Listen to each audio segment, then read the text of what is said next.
The father could not understand why his daughter's grave continued to grow. He burst into tears when he learned the truth. Before we begin our story, write in the comments what corner of the world you are watching from today. The cemetery had always been too quiet for Mikhail. He hated this silence.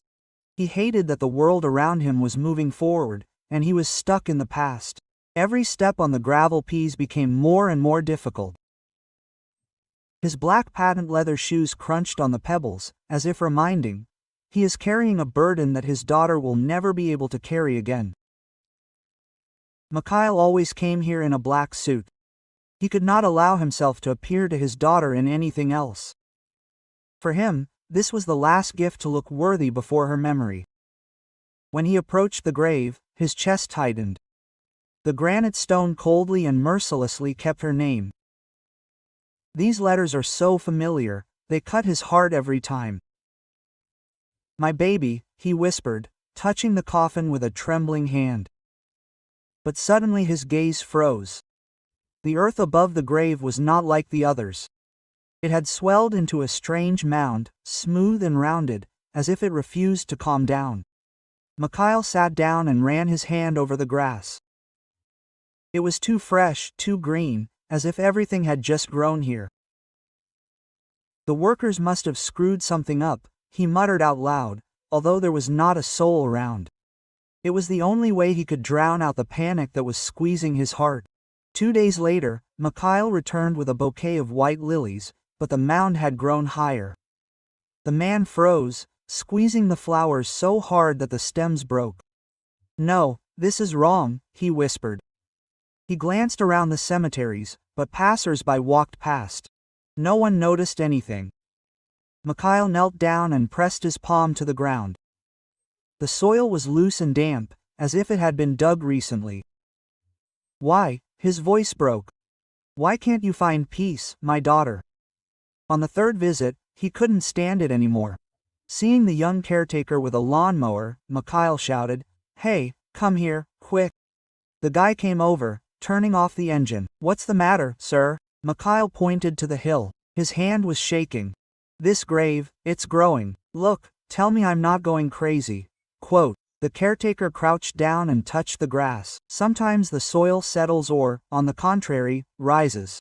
Maybe the rain, the roots, sometimes the earth behaves strangely." "No," Mikhail interrupted sharply, and the guy shuddered. "I come here every day, every damn day. I know what this earth looked like yesterday and the day before. It doesn't settle, it rises." Quote. His eyes filled with tears. "Don't tell me it's just my grief. I buried my daughter myself, lowered the coffin with my own hands. I know what I see. So tell me the truth. Is this normal?" The caretaker lowered his eyes. His silence said more than any words. That night, Mikhail sat in the darkness of his apartment in St. Petersburg. His tie was untied, his face hidden in his hands. "Why, my daughter?" His voice cut through the silence. "Why is your grave changing? Why can't I give you peace?" His sobs echoed off the empty walls of the apartment where her laughter had once sounded. By the end of the week, he could stand it no longer. Each visit showed, the grave is getting higher, greener, as if something alive was trying to break through underground. All the other graves remained calm, but hers seemed to breathe. On the 7th visit, Mikhail stood by the hill, trembling all over. "If someone dared to disturb you," he whispered, touching the tombstone, "I swear, I'll find out, I'll fix everything."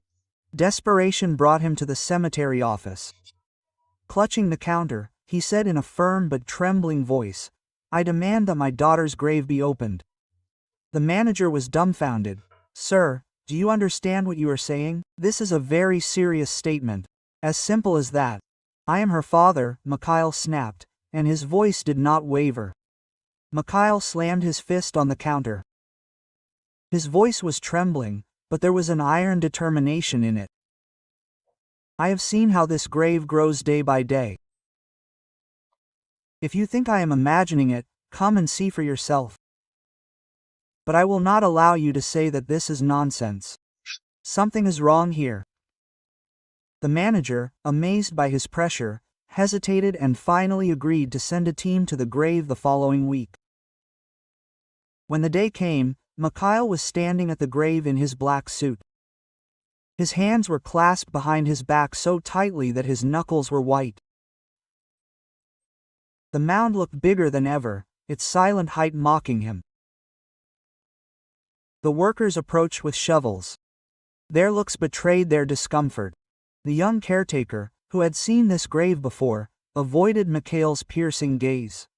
Quote, "Dig," Mikhail said hoarsely, and there was a sense of determination in his voice. "I need to know. I need the truth." One of the workers stepped forward, plunging the shovel into the soft earth. The air was filled with the smell of fresh, living roots. The damp earth was falling away. Mikhail's heart was pounding so hard that he pressed his hand to his mouth, but he did not take his eyes off the scene. With each blow of the shovel, time seemed to stand still. The grass receded beneath the metal, revealing dark, damp layers of earth. The mound that had always seemed alive and restless to Mikhail now seemed to be opening up. True, it was close, too close. One of the workers muttered nervously. The earth was loose, as if something was moving from within. "Go on." Mikhail's voice was shaking, but he held back. "I have to know what it is." The workers looked at each other, but continued. And suddenly the shovel hit something hard, fibrous. Quote, "Sir," one of them whispered and knelt down. He scooped up the earth with his gloved hand. Brown, tangled threads appeared in the darkness of the soil. Thick, knotted. They stretched in all directions, as if weaving a net. Mikhail's stomach clenched. What was that? The other worker leaned closer. His voice was almost a whisper. Roots, but they weren't from here, not from the cemetery trees. They were fresh. The team dug further. The earth seemed to come alive. The grave was riddled with roots that pushed upward, intertwining under the grass. It wasn't random. They grew with a purpose. Mikhail dropped to his knees. His breathing became ragged. He dug his hands into the soil and dug out a small piece of wood. His eyes widened. It was a piece of a young sapling, broken but recognizable. And suddenly a memory came over him. His daughter adored trees. She always had a pot with a fragile sapling in her room. Every morning she watered it and said, "Trees live forever, Dad. Even if I'm gone, what I planted will live on." When the day came, Mikhail dropped his head and began to sob, shaking all over. "My baby," he whispered, barely finding the strength to speak, "you're still growing. I thought you were restless. I thought I'd lose you again. But it's you. You're still here." The workers stood silently, their hats off, not knowing what to do next. Mikhail raised a trembling palm. Quote, "Enough," he said quietly, "don't touch it anymore, let it stay." That's what she wanted. She wanted it that way. The workers nodded silently and stepped back. Mikhail remained on his knees. His fingers carefully touched the exposed roots. They were alive, strong, as if pulsating with some kind of inner energy. And at that moment he realized that his daughter, his little Anya, had not gone away completely. She left behind a living legacy. A legacy that would break through to the light, despite the weight of the earth. That day, he sat by the grave until sunset, unable to leave. Memories of his daughter washed over him like waves. Anya was his light. A girl with shining eyes and a smile that could melt any heart. She adored nature, collected leaves in the park, planted seeds in pots, dreamed of her own garden. Her favorite was a small seedling, a thin tree that she called her baby. Every morning she watered it and whispered, "Grow, baby, become big and strong." Mikhail then only smiled, calling her a dreamer. But after her death he couldn't even look at the pot in the corner of the room. He never found out who had put the sapling in the coffin. Maybe the girl's mother, maybe her aunt, thinking that Anya would have wanted it. But now he was grateful for this gesture. In the following days, Mikhail came to the mogila not only with melancholy, but also with new tender care. The hill continued to grow slowly but surely, while the roots of the saplings spread underground. The cemetery caretakers, touched by this story, promised not to touch the tree, to let it take root. One day, the young caretaker, the one who first noticed the strange hill, approached Mikhail. "You know, I told others about your daughter, and we all agree. Let the tree grow. It's as if she herself was here." Mikhail only nodded, unable to say a word. Tears burned his eyes, but for the first time in a long time, hope glimmered in his chest. From then on, every morning he brought a small jug of water, knelt down by the grave and spoke quietly, as if Anya could hear him. "I will take care of it, my girl. I will help you grow. You will grow tall, and everyone will know that you are still here." And he began to notice changes around him. People passing by began to stop, looking at the unusual grave. One day, an elderly woman who was tending her husband's grave nearby said, "This tree, it is special. I feel warmth when I pass by, as if your daughter were smiling."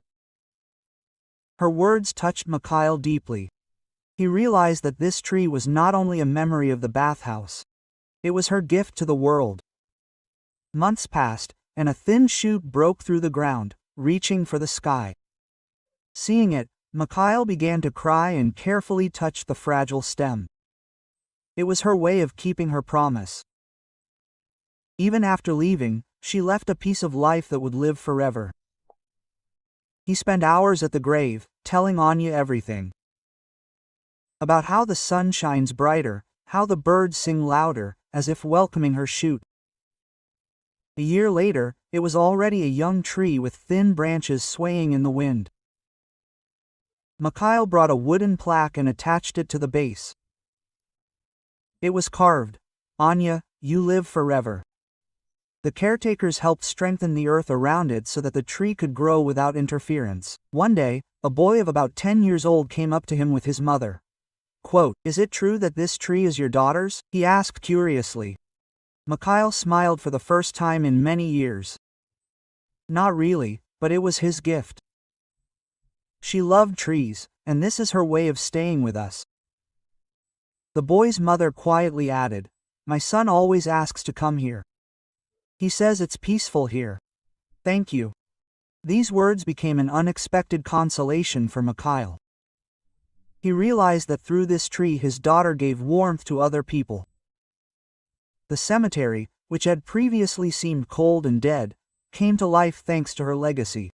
2 years passed. The tree grew tall. Its branches spread out, covering the grave with thick shadow.